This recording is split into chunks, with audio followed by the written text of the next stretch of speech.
them, which is called a monopoly, which means guess what they're going to do? When they've got the only seeds that'll grow, you raise the price. Everybody gets rich. Love of money, root of all evil. Part of the plan is chemtrails. Go to chemtrails911.com. Chemtrails stands for chemical trails. The goal is to spray the earth with aluminum oxide, I believe, is the primary thing. This makes the soil such that basically the genetically modified foods are the best ones to grow in it. Spending bazillions of dollars spraying the atmosphere with things that are going to, of course, here's the cover story is, we're trying to reflect back some of the sunlight so that we don't have global warming. The reality is this stuff they're spraying out is going to electrify the soil. There's a good article in New American, which is the John Birch Society's magazine. I'm not a member of the John Birch Society, nor am I against them. I'm very much for them, but I'm not a member of anything except, you know, the Lord's kingdom and my family. But they have engineered extinction. The goal is to destroy America's resources and the world's resources. The United Nations has a philosophy, very simple. Food is power. We use it to control behavior. We do not apologize. They want to reduce the population by whatever means possible. Let's take about a 5-minute break and come back and talk about more of the plans for the New World Order and what you can do about it after a few minutes. All right, let's go back to the population control. The United Nations folks said food is power. We use it to control behavior. We do not apologize. Boy, they can sure do that too, you know. What if a famine hits a country? They want everybody to move into the city where they can control them a little better. Well, let's just have food distribution because of the famine. But, of course, we're going to do it where we want you to come. You come to us to get the food. Len Horowitz has a great video out. I believe it's in book form also, called Emerging Viruses. If you're in the military or you're considering having your children vaccinated or getting vaccinated yourself for anything, flu vaccine included, you better read about what's really happening with vaccines. I'm not a doctor, and I'm not going to give any medical advice. But I'm going to tell you, I would really think twice about that. Tetrahedron.org is a good website that deals with this topic, as does BillSardi.com. And actually, I think Bill Sardi's website is actually Knowledge of Health. But if you go to BillSardi.com, it'll come up, you know, it'll trip over to his website automatically. There's another one called VacLib.org, Vaccination Liberation. Let's stop vaccinating. That book, these two books here, Vaccines, The Deadly Deception, and The Power of Healing, The Power of God, are available in the bookstore right next door. There were 22,000 reports of hospitalizations and injuries, including 300 deaths, following hepatitis B vaccines.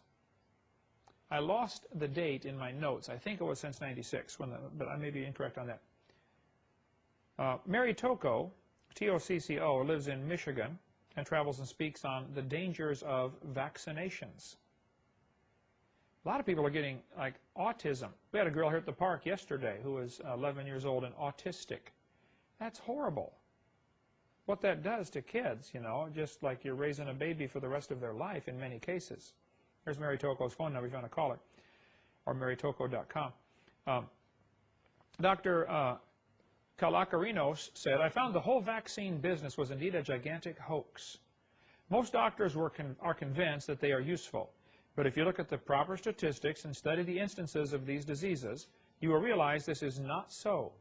You cannot immunize sick children, malnourished children, and expect to get away with it.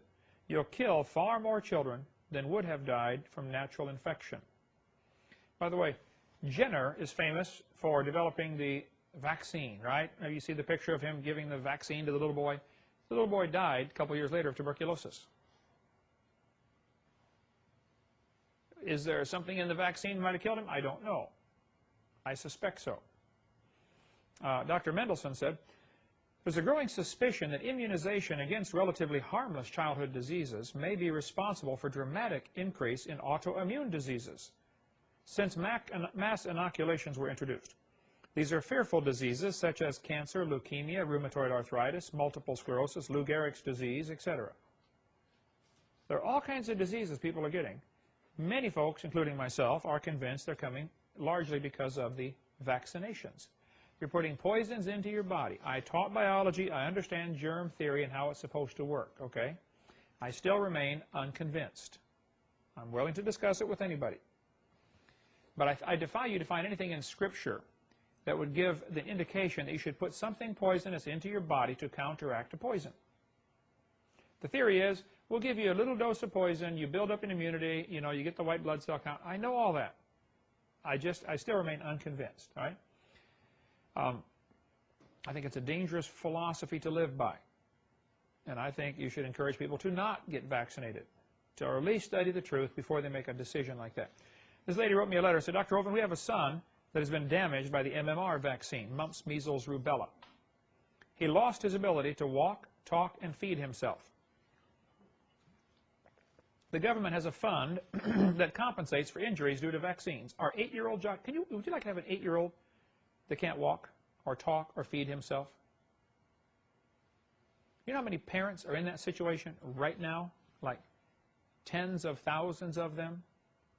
Now, God can use all that for His glory. And I know when you have a handicapped child, it brings out the best in the parents. And Dale Evans and Roy Rogers wrote the book, Angels Unaware, about the handicapped child that they had for a while and what good it did for their life. And wonderful things can be done. God can get glory out of anything. But to unnecessarily destroy a child's life, which is what's happening, is cruel and criminal. Okay?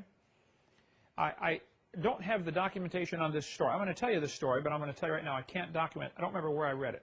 I read a lot, and I study a lot, and I didn't write it down. One of those things like, oh, that's a great idea, and I missed it.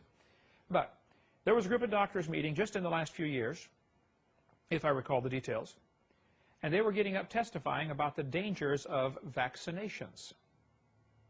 Don't vaccinate your kids. This is dangerous. Kids are dying. What are we doing? Why are we vaccinating kids? After these doctors talked about all the horrible things happening with vaccinations, several, I think 2 or 3 doctors got up in a row who were pediatricians. They said before this group of doctors that were considering, voting on writing a recommendation saying, look, we recommend you not vaccinate your kids. That's what they were considering doing. These pediatricians got up and said 80% of our business, of our income, is from vaccines. If you make this recommendation, you're going to put every pediatrician out of business. So guess what? They didn't vote to recommend against vaccines. Because, nobody eats their own. The doctor's got to take care of it. After all, Mercedes are expensive, It takes a lot of income to pay for one of them things every month. So, it goes right back to 1 Timothy. The love of money is the root of what? All evil. So if any medical doctors are watching this tape and you're recommending this, you better study what you're doing. People are trusting you for advice. And if you're recommending kids get vaccinated and then they get an autoimmune disease, and many do, and I'm sure you're going to have a cover story of why it happened, oh, it must have got it somewhere else. It wasn't me. Then there's sure going to be a cover story, okay? They always have that, okay? But for the next 70 years, as that mother has to feed and change diapers on her baby, you think about it. You got your $40 or $80 or whatever it was, and they're paying for it for the rest of their life. Think about that long and hard. This goes on to the story here. This lady writes, she says, this business of shots for tots is aimed at seeing to it that children under 2 are fully vaccinated by their doctor's offices. You would not believe what's going on in this area. After studying this for the last 4 years, Satan is seeing to it that well-meaning parents are destroying their baby's immune system by putting over 22 viruses into their system before they are 2.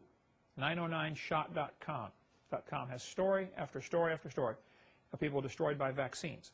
Now, Satan's goal is to reduce the population of the earth. So guess who would be behind something like this? God's plan is to fill the earth.